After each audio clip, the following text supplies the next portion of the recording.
საახალწლო პროგრამის ფარგლებში ევროპის მოედანზე სხვადასხვა ჯგუფების მონაწილეობით 10-მდე კონცერტის გამართვა დაგეგმილი.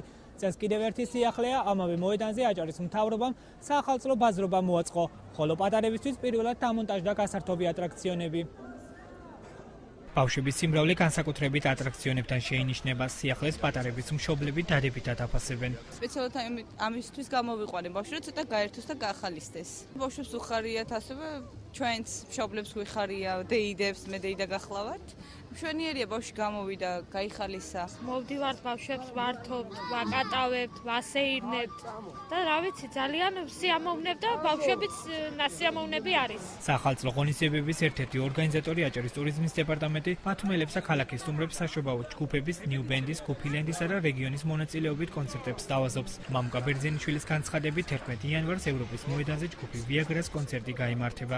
შოუის დღეს გაგრძელდება ისევ კონცერტები და იქნება სხვადასხვა სახის მუსიკა წარმოდგენილი, ჯგუფი რეგიონის სახით და ასევე ადგილობრივი ბენდების სახით. კონცერტების ეს ციკლი დამთავრდება 11-ში ჯგუფი ვიაგრას წარმოდგენით.